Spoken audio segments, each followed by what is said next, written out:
அஸ்ஸலாமு அலைக்கும் friends, welcome to சல்கஸ் kitchen. இன்றைக்கி நம்ம சேனலில் தக்காளியை பற்றி தான் பார்க்க போகிறோங்க.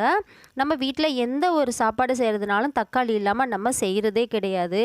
ஆனால் நம்ம வீட்டில் உள்ளவங்க கிட்ட ஒரு 5 கிலோ தக்காளி வாங்கிட்டு வாங்க அப்படின்னு சொன்னால், அது என்ன தான் நம்ம பார்த்து வாங்கிட்டு வந்தாலுமே அதில் வந்து அழுகுனது, நல்ல தக்காளியாக இருந்தால் கூட நசிஞ்சு போய் நமக்கு வேஸ்ட் ஆகுதுங்க. இந்த பாருங்கள், இப்படி ஆகிரும். இப்படிப்பட்ட இந்த தக்காளியை நம்ம ஒரே நேரத்தில் போட்டு குக் பண்ண முடியாது. அதே நேரத்தில் இதை நம்ம எடுத்து ஃப்ரிட்ஜில் வச்சோம் அப்படின்னாலும் ஒன்றோட ஒன்று பட்டு கெட்டு போயிடும். ஸோ இது எல்லாத்தையும் நம்ம எப்படி பாதுகாத்துக்கிறது? எப்போவுமே நம்ம வீட்டில் வந்து தக்காளி வந்து இருந்துக்கிட்டே இருக்கணும். இந்த தக்காளியை முதல்ல வந்து நசுங்கி இருக்குது, கொஞ்சம் பூச்சி மாதிரி இருக்குது, இது எல்லாத்தையுமே நம்ம தனித்தனியாக பிரித்து எடுத்துக்கலாம். பிரித்து எடுத்து வச்சுட்டு அதுக்கப்புறமா அதை நம்ம என்ன செய்யுதுன்னு பார்த்துக்கலாம். இங்கே பாருங்கள், இந்த மாதிரி நசிஞ்சது கொஞ்சமாக இந்த மாதிரி இருக்கிறது, இந்த தக்காளி எல்லாமே சேலட்டுக்கெல்லாம் நம்ம யூஸ் பண்ண முடியாது. நம்ம இதை வந்து 2 விதமாக பிரித்து வைக்க போகிறோம். ஒன்று வந்து நம்ம 6 மாதம் ஆனாலும் 1 வருஷம் ஆனாலும் கெட்டு போகாத மெத்தடுங்க. இங்கே பாருங்கள், இந்த மாதிரி இருக்க எல்லா தக்காளியும் ஃபஸ்ட்னே நம்ம எடுத்து இது எல்லாத்தையும் நல்லா நம்ம தண்ணியை ஊற்றி கழுவி எடுத்து வச்சுக்கலாம். இது எல்லாத்தையும் நம்மளால் ஒரே நேரத்தில் குக் பண்ண முடியாதுல்ல. இப்போ இன்றைக்கி நீங்கள் தேவையான அளவு குக் பண்ணுற அளவு எடுத்துகிட்டு மிச்சம் இருக்கிறத வந்து நீங்கள் எடுத்து இந்த மாதிரி சேஃப்டி பண்ணி வச்சிட்டிங்கன்னா எப்போவுமே நம்ம வீட்டில் தக்காளி இல்லாமலே போகாதுங்க.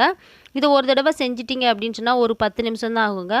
இப்படி செஞ்சு வச்சுக்கிட்டிங்கன்னா எப்போவுமே நம்ம வீட்டில் தக்காளி இல்லைங்கிற பேச்சுக்கே இடமில்ல.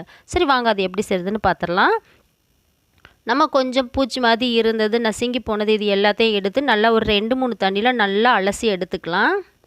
கொஞ்சம் நல்லா அலசி எடுங்க.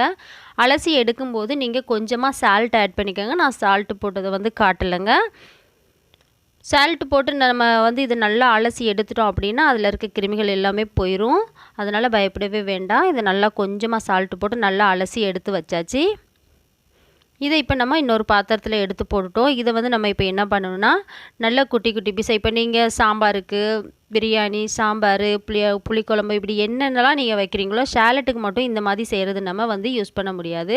இப்படி நடுவில் உள்ளதை கட் பண்ணிவிட்டு உங்களுக்கு என்ன விருப்பப்பட்ட ஷேப்பில் நீங்கள் வந்து இந்த மாதிரி கட் பண்ணிக்கோங்க. இந்த மாதிரி கட் பண்ணாலும் சரி, நீங்கள் இல்லை குட்டி குட்டி பீஸாக நீங்கள் கட் பண்ணிட்டாலும் சரி, பூச்சி இருந்தாலும் நீங்கள் கொஞ்சம் அதிகமாகவே இந்த மாதிரி கட் பண்ணி வீசிடுங்க.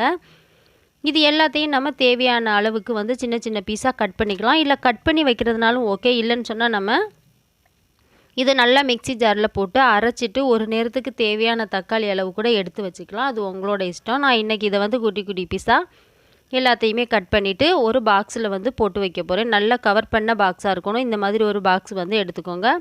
அதில் வந்து நம்ம இது எல்லாத்தையும் கொட்டி நம்ம நல்லா ஏர் டைட் பண்ணி இதை வந்து நம்ம ப்ரைஸரில் வச்சிடணும். ப்ரைஸரில் வச்சுட்டோம் அப்படின்னா நமக்கு தேவையான நேரத்தில் வந்து இதை எடுத்து நம்ம போட்டு நல்லா சாம்பார் என்ன செய்கிறதுனாலும் அதில் போட்டு குக் பண்ணிக்கலாம். தேவையான அளவு நம்ம எடுத்துக்கலாம். இது வந்து கெட்டே போகாதுங்க. இந்த மாதிரி செஞ்சு வச்சிங்கன்னா உங்களுக்கு ரொம்பவே ஈஸியாக இருக்கும். நெக்ஸ்ட்டு என்ன பார்க்க போகிறோம் அப்படின்னா, ஆல்ரெடி நம்ம நல்ல தக்காளியெல்லாம் எடுத்து வச்சோம்ல, அதை பற்றி தான் பார்க்க போகிறோம். அது எல்லாத்தையுமே நல்லா கழுவி சுத்தம் பண்ணி எடுத்து வச்சுக்கோங்க. கழுவும் போது நல்லா சால்ட்டு கொஞ்சம் ஆட் பண்ணி கழுவுங்க, ரொம்பவே நல்லது. இதை வந்து நல்லா கழுவி சுத்தம் பண்ணி எடுத்து வச்சாச்சு. இது வந்து எங்களோட ஃப்ரிட்ஜில் உள்ள ஐஸ் பாக்ஸு. நான் இது மாதிரி எடுத்திருக்கேன்.